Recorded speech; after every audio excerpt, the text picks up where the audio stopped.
नहमदुहु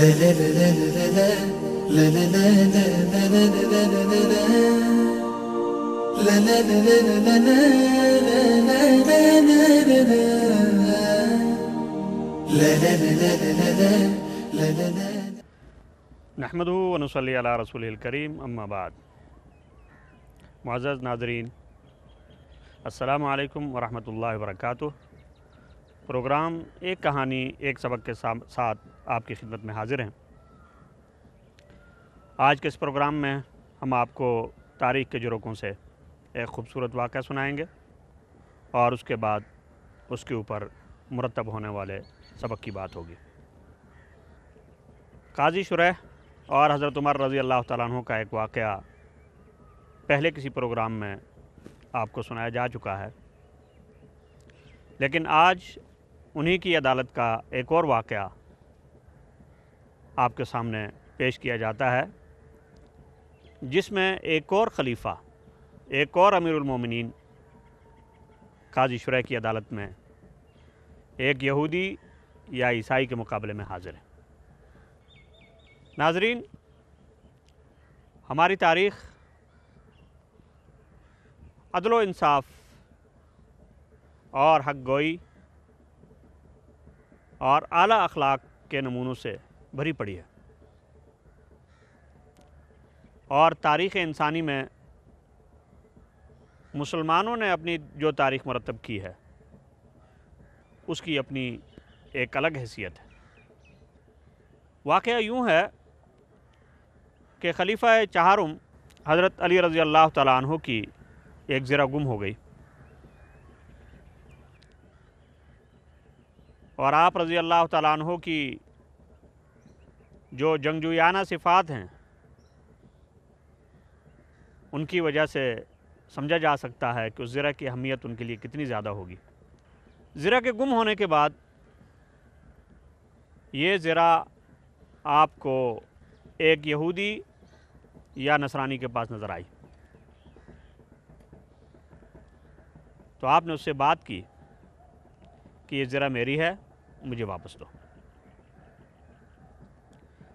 और साथ में ये फरमाया कि ये मैंने न तुम्हें हिबा की है और न मैंने बेची है,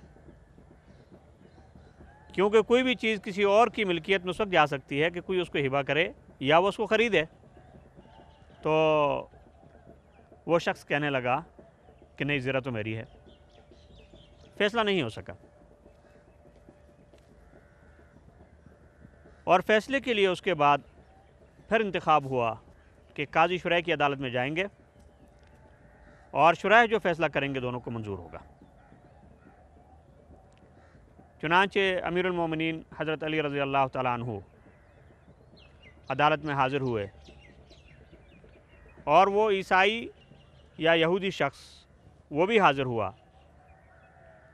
हज़रत अली रज़ी अल्लाह तआला अन्हु ने अपना दावा पेश किया कि इस शख्स के पास मेरी ज़रा बरामद हुई है, और वो ज़रा न मैंने उसको मुफ्त में दी और न फ़रोख्त की, उसके पास कैसे आई। काज़ी शुरैह ने जब उस आदमी से पूछा कि ये ज़रा किसकी है, तो वो कहने लगा ज़रा मेरी है। काज़ी शुरैह ने हज़रत अली रज़ी अल्लाह तआला अन्हु से कहा कि अमीरुल मोमिनीन, आपको इसकी दलील लाना पड़ेगी कि ज़रा आपकी है। आपने फरमाया कि मेरा बेटा और मेरा ग़ुलाम इसके गवाह हैं कि ज़रा मेरी है। काज़ी शुरैह ने दोनों की गवाही को मुस्तरद किया और कहा कि आपके हक़ में आपके बेटे और आपके ग़ुलाम की गवाही को कबूल नहीं किया जा सकता। ज़रा सोचिए, अमीरुल मोमिनीन, मुसलमानों का खलीफ़ा, और अपनी ही अदालत में एक काजी, एक जज, उनके ख़िलाफ़ एक ईसाई या यहूदी आम शहरी के हक़ में फ़ैसला कर रहा है। तारीख़ इंसानी शायद ऐसी मिसालें कभी पेश न कर सके कि जहाँ पे कोई खलीफा, कोई हुक्मरान, कोई बादशाह अदालत में खड़ा हुआ हो اور عدالت نے اس کے خلاف فیصلہ دیا ہو، لیکن مسلمانوں کی تاریخ ایسے واقعات سے بھری پڑی ہے۔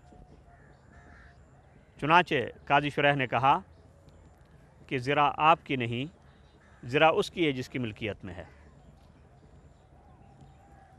حضرت علی رضی اللہ تعالیٰ عنہ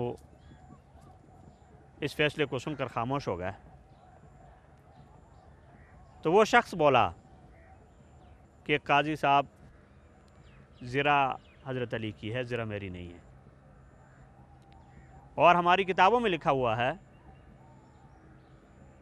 کہ ایک وقت آئے گا کہ آخری نبی کا خلیفہ اور امیر المومنین عدالت میں ایک شہری کے مقابلے میں کھڑا ہوگا، اور عدالت کا قاضی اس خلیفہ اور امیر المومنین کے خلاف فیصلہ کرے گا۔ سبحان اللہ۔ اور کہنے لگا کہ آج یہ حقانیت اسلام کی میں نے اپنی آنکھوں سے دیکھ لی ہے، اس لیے میں کلمہ پڑھتا ہوں، اشہدو ان لا الہ الا اللہ و اشہدو ان محمد رسول اللہ۔ یہ سن کر حضرت علی رضی اللہ تعالیٰ عنہ بہت زیادہ خوش ہوئے، اور اس شخص سے پوچھا کہ یہ زرہ تیرے پاس آئی کہاں سے؟ وہ کہنے لگا کہ میں آپ کے لشکر کے پیچھے پیچھے جاتا رہا، اور یہ آپ کے اونٹ سے نیچے گری اور میں نے وہاں سے اٹھا لی۔ اور اس کے بعد حضرت علی نے وہ زرہ بھی اس کو دی، اور اس کے ساتھ ایک بہت اچھا گھوڑا اس کی خدمت میں پیش کیا، اور کہا کہ جب تو اسلام لے آیا ہے تو یہ دونوں چیزیں میری طرف سے تجھے تحفہ ہے۔ ناظرین، اس واقعے میں آپ دیکھیے کہ انصاف کی باتیں کرنے والے دنیا میں بہت ہیں، لیکن اپنی ذات کے ساتھ انصاف کرنے والے بہت کم ہیں، اور دوسروں کو عدل فراہم کرنے کی باتیں کرنے والے بہت ہیں، لیکن اپنے خلاف فیصلے سننے والے بہت کم ہیں۔ دوسروں کے احتساب کی بات کرنے والے بہت ہیں، لیکن اپنے آپ کو حساب کے لیے پیش کرنے والے بہت کم ہیں۔ اس خوبصورت واقعے سے ہمیں یہی سبق ملتا ہے کہ ہم کبھی بھی حق کی بات کرتے ہوئے نہ ڈریں، اور کبھی بھی ہم حق کے اوپر کوئی سودا بازی نہ کریں، کیونکہ جب لوگوں کے حقوق غصب ہوتے ہیں اور جب انصاف نہیں ملتا، جب عدل کا قتل ہوتا ہے، تو معاشرے میں امن کبھی نہیں آ سکتا۔ معاشرے میں امن لانے کے لیے عدل اور انصاف کو یقینی بنانا یہ سب سے پہلی ضرورت ہے، اور عدل اور انصاف وہ نہیں کہ جو شہریوں کے ساتھ تو ہو لیکن کسی بڑے منصب اور عہدے والے کے ساتھ نہ ہو، نہیں، وہ عدل اور وہ انصاف جہاں پہ خلیفہ وقت اور ایک عام شہری دونوں ایک قاضی کے سامنے ایک ساتھ کھڑے ہوں اور وہاں سے اپنا فیصلہ کرائیں اور اس فیصلے کو منوان قبول کریں۔